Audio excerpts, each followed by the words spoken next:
In this video, we are back on the 6'8 point guard. I know a lot of you guys have been asking to see more 6'8 gameplay since the last video, and yes, I got you boys. So we're still back in the wreck with the randoms. Okay, that's my favorite thing about this build, and I also prefer playing with the randoms because a lot of randoms, I think they make a lot of good runs, but unfortunately, a lot of point guards in the wreck, your play style is very, very different. Like, if you guys are struggling with some of the randoms, in my opinion, it's because a lot of people don't look up until it's too late.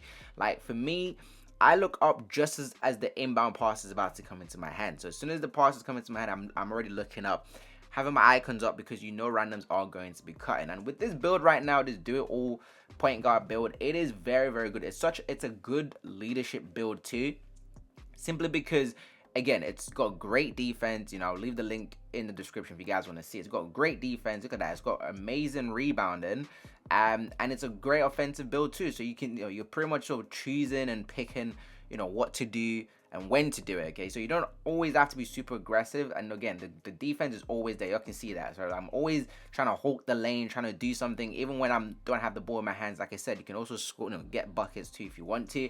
Now, the playstyle of this build is, in my opinion, is kind of similar to how SGA plays in real life. Obviously, without probably the amazing rebounding, but I always just prefer just to take middies. Like, that's always been my game as a guard. I'm never one of these point guards that always hunt for threes. You can see I'm always looking to go inside, because when you go inside, it will create the space, especially in the wreck. Okay, let's not talk about like competitive perm or whatever. Like, I'm just talking about in the wreck. Okay, guys will help.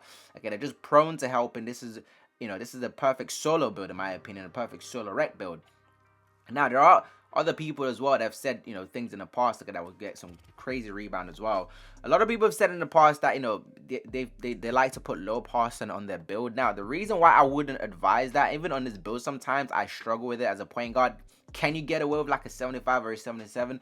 You probably can, but the issue is this, right? When you go into the wreck, a lot of people are putting passing on their builder, okay? So a lot of times, sometimes I have to close app just because some random dude has got like 92 passing or whatever, but then he's never a good passer. So they've got all these high passing, but they're never good at the one. So for me, if you want to make sure you secure your spot at the point guard position almost every game, you are going to need a high passing. Even on this build, I have 87. And there are times where the game will just put me at shooting guard because the guy at the one is just got some insane pass rating. And then I'm like, let me play with them and see what they're like. And they're never good passers. So I never get why you guys are so obsessed with putting high pass on the build if you guys don't know how to sort of pass the ball. But again, just kind of sort of seeing the defense. In my opinion, if a lot of point guards in the rec look up as they play the game, you guys will see there's so many opportunities. You can see that, right? See how I'm dotting my teammates up. And as soon as I pass the ball, I'm just sprinting straight to the paint. Again, I know some people always run back on a break. That's never me. That's never going to be my play style. As soon as I pass to my teammate and I notice they're wide open and I can tell they're about to shoot the ball, I'm just going to take off straight into the paint. And this build is a straight bully. You can see when you bully people, the help will come. Again, in the wreck, it is very, very unlikely for anyone to be able to guard you. Like, for example, if I was to play against my build, for example, if this build plays against another replica version of this build, I will struggle to guard it in the post because my interior defense isn't good enough to be able to stop those. So, this build will bully every single guard in the wreck. I'm sorry. I don't care if you've got 96 strength, okay? You can't stop the post spin because it's very unlikely for you to put a high interior defense on your guard build. And why would you want to do that? That's crazy. You have other priorities to worry about. But yeah, it's a great passing build. It is super fun to play with the randoms. I mean, up until recently, I rarely ever lose a game. Okay, I would say on this build, I'm probably winning about, I would say 85% of my rec games with this build. And when I do lose, it's just because my teammates are just, they have to be extremely bad for me to lose a game. Because even when they're bad, I'm still kind of finding ways to, secure a victory. Because most of the time, you can see, I'm playing great defense. When you play great defense, it leads to easy transition buckets, so everyone's always happy. But there was the first game, okay, nothing too crazy. A nice little triple-double, 18 points, 14 rebounds, 13 assists. Now, I have been playing this game for a long time. I've been playing rec for a super long time. And the last point guard that I saw got these stats or get these kind of stats was me back in 2K23. Okay, you don't see people make point guards to rebound. I've even seen people that said point guards shouldn't rebound. I'm like, what are you talking about? Like, people are so obsessed with making these meta type builds, and are they fun to play on? Maybe for some of you guys, but for me, going out there just purely trying to hunt for threes is extremely boring. Okay, it's extremely boring. because their justification is, well, if I keep scoring enough threes, then I can get my teammates open. Unfortunately, you didn't even get enough threes, and as you guys can see from my gameplay, I barely attempt threes, and I still get a ton of assists. So that is not an excuse for you guys to try to justify your 3-point scoring option. Now, this second game, it's a 70 overall. Straight up, you can't play with the 70. You'd be surprised a lot of people in this game will play against a low overall build, and they don't know how to kind of capitalize or kind of take advantage of those builds. Now, with me, you guys already know this build has post control, so little things like that I'm always so taking note of. I know even guys are like 90 plus, they can barely guard me. So some of it's 70, that's small as well. It's just gonna be almost impossible. But y'all can see the rebounding aspect of this build. It is really fun. I mean, I don't know what else you want from a build. The only thing this build doesn't have is the drive and dunk. Look at that, full court pressure. And again, I'll probably make a separate video because I see a lot of people as well struggle with defense on this game, especially against guards. Oh my god, bro. The amount of times I've seen people struggle against some of the most basic guard in this game.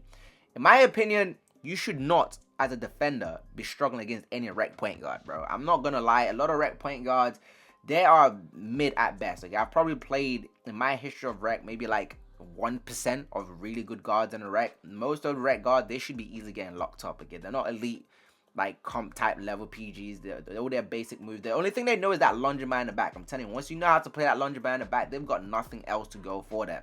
Especially if you know how to maneuver through the screens.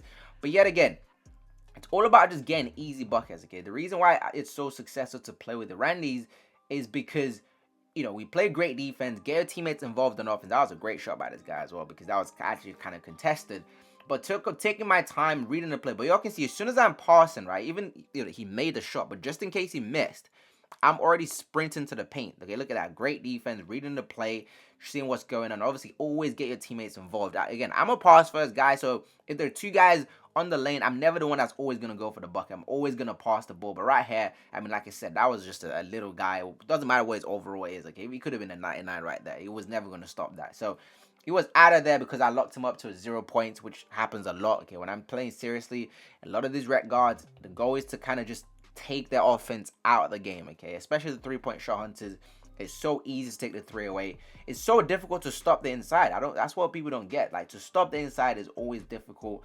And again, my teammates always don't always make the part, like the shot, the pass I make to them, and that's why I'm also showing you guys that clip as well. Like, there's a lot of opportunities my teammate could have had to get buckets, but they don't always make every single thing. So I know some of you guys are like, oh, Fizz, because you're getting lucky with some of these rec randoms. I am not getting lucky again. I'm just making the game easy for them, because if you're the one, like, you need to understand, you are basically super important. People always discuss, what's more important, the center or the point guard. And I played center and I played point guard. I played both positions. And in the rec, they're both very, very important. But I'm telling you, the point guard position is way more important, because when I'm on my center, right, you need to understand there are certain games where the center is going to be spotting up. You're going to be playing like some kind of 3-point shots in the center or whatever it is, right? Which basically means your guard is going to be getting ISO'd and he's getting cooked. And there's nothing you can do. So it doesn't matter how great of a center you are, right? You're just going to be watching your PGs get absolutely destroyed the whole game. Whereas if you're a point guard and you can stop the main threat, which is the PG, from having a good game, there's a high probability that you are going to win that game, because the point guard, most of the time, is the one dictating the offense. If you can't dictate the offense very, very well, it's going to lead to stuff like this. Easy transitions where everyone's just going to be open and people are taking wide open jump shots. Okay, these are high, quality shots that you want your teammates to be taking. Again, the steal leading to the fast break. You guys already know I'm always going to be looking for the passes on this stuff. Getting your teammates involved. Someone said it best one time, okay? Like, scoring makes one person happy, an assist makes 2 people happy, okay? And I love making up my other teammates happy, bro. Like, that's the whole point. People come in this game, they spend a hard-earned money. You know what I'm saying? Like, I would rather let them just enjoy the moment, enjoy the process. And of course, if I'm wide open like this, I'm always going to be taking the shot, okay? I can take threes. That's just not my place as a guard anyway. I just prefer the inside, going down, backing out. Right here, I noticed there's no one in the paint, right? So if there was people in the paint, I wouldn't have used that move, but I realized I finally got an opportunity. I could be doing that the whole game, but you need to realize I'm playing with the Randys, and this game, it was a decent game. Pretty much all around, you can see 20 points, 8 rebounds, 14 assists, 7 steals, okay? So this build is a pretty much do-it-all kind of build. Again, the only thing it can't really do is obviously the drive and dunk, which if you guys know this year, you don't necessarily need it. There's floaters, scoop layups you can do to kind of nullify that attack.